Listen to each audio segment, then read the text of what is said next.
Hello, my name is Grant Carter, and I went to the Agnes Scott College, and I got my bachelor's degree in Reaganomics. I am also a professional painter. I have been practicing the art of art for about 6 years now. I completed my first painting in the year 2016. And ever since I can remember, art has fascinated me. It's not just by what they put on the canvas, but also by the number of people in the community it brings together. And on the other end, it can push people very, very far away.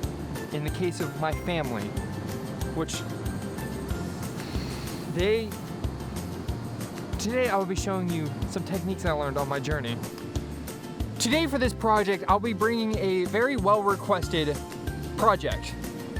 Big anime girls from popular manga. Now, if we take a look down over here, you are able to see my arsenal. These are my weapons. These are the hard-to-come-by rarities of my collection that I'll be showing you today. Throughout this video, I may start talking too fast. If so, feel free to rewind your VHS tape and play from then.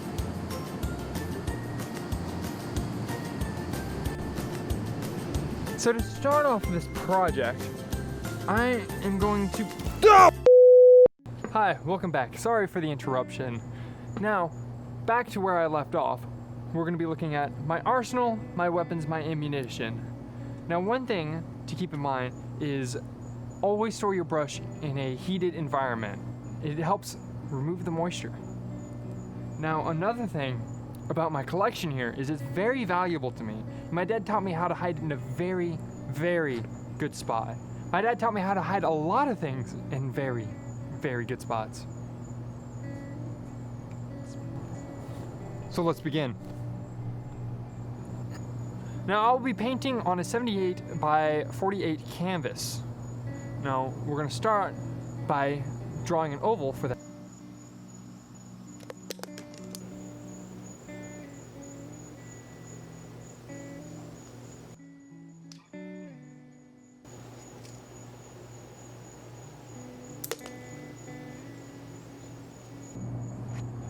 Okay, well you see I have appeared to left the canvas plastic wrap on still, so I'll do you a favor and take that right off right here, right now.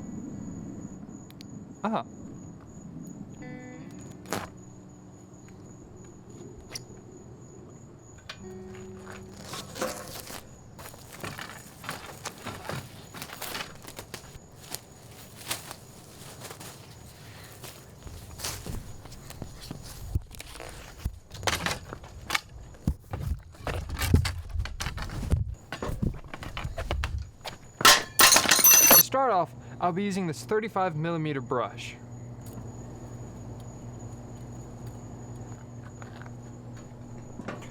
Now, when we're doing this, we want to make sure to start from the east.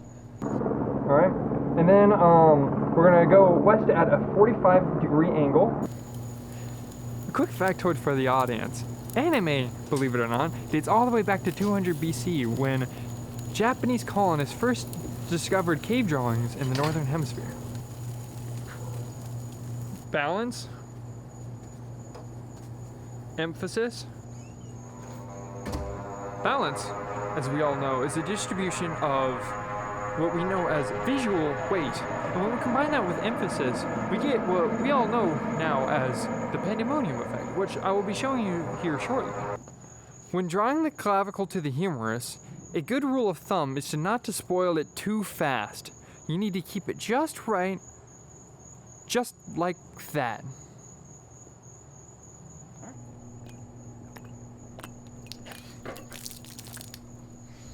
So, we're going to start off by doing the upper limbs, which some people refer to as arms.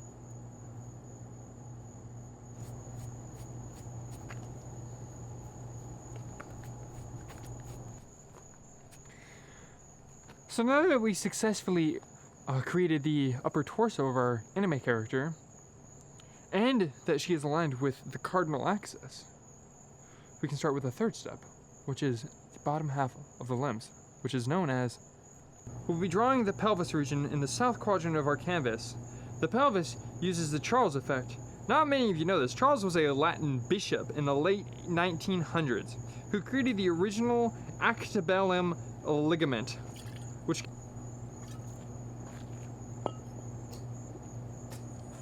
connects the femur to the pelvis. Now, something a whole lot of people don't notice, unless you have a really sharp eye, is that anime girls have large breasts, which is strange because the average size among Japanese women is an A cup. It's like the artists are trying to send a message or something.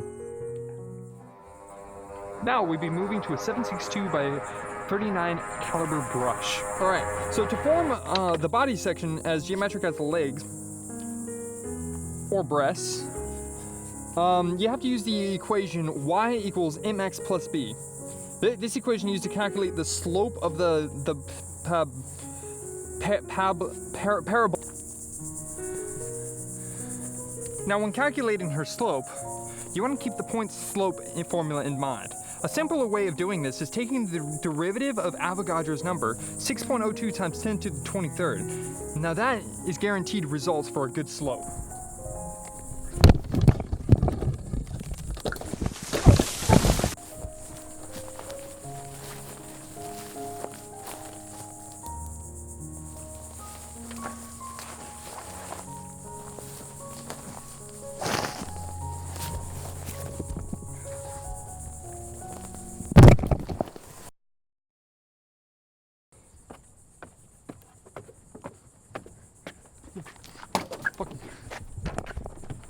You need to cut this shit, okay?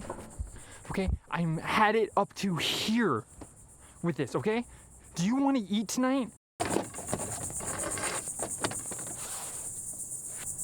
Now today, to mix things up, we're going to be using a new type of paint. The paint we'll be using is a favorite of my audience and crafted by my dear friend Dick. We're going to be using Dick's Virgin Oil Paint. Now Dick and I have been friends for quite some time, ever since my parents were friends with the owners of the orphanage which he and I grew up in. Now quite some time has passed since I've seen old Dick. He now owns a farm that he inherited by his parents. The night they disappeared down an isolated old dirt road. Their bodies are now buried underneath the center floorboard of the parlor room of an abandoned cottage just east of the bridge. Their bodies were never found. So for some events, I seem to have lost my color palette and all my paints. But good thing, like every good artist, I have a backup.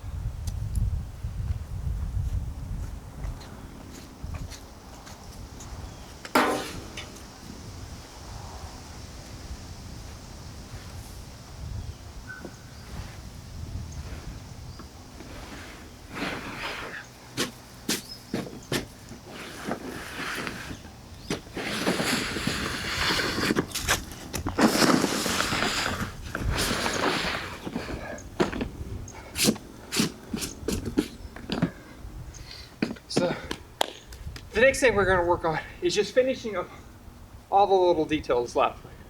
The toes and the hands.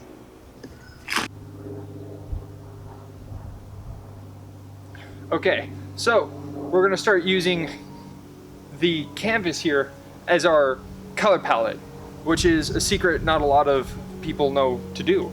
And the reason why we're going to be doing this is because so we're going to start off by applying our paint in the bottom left-hand corner right here. All right. So we don't want to do a whole lot. We're just going to apply a little bit right here. All right. The reason why we picked the top is because I have more access to it from up here, and I have more control over the painting, which allows for better access management and helps with my back.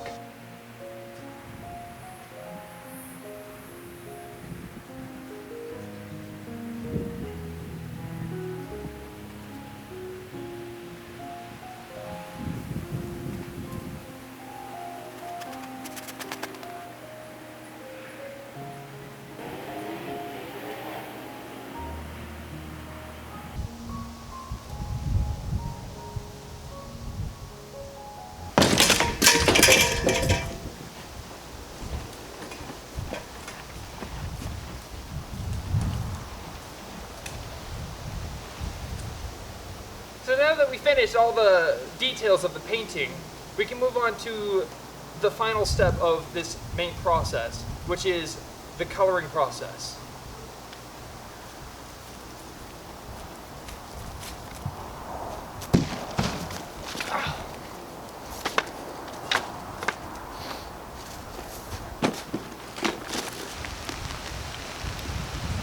What the hell?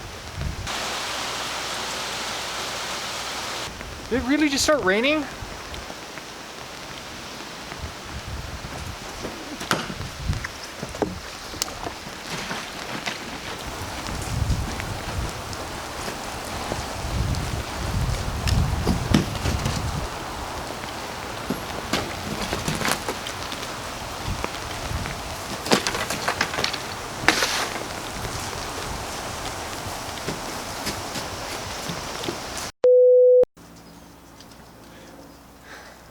Mistakes happen all the time in art. As you can see, the weather might not always agree with your intentions.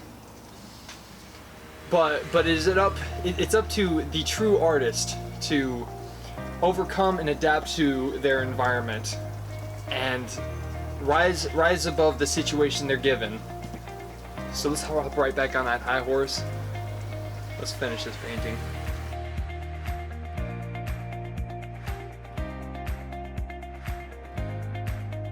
So now that the weather has completely and utterly destroyed this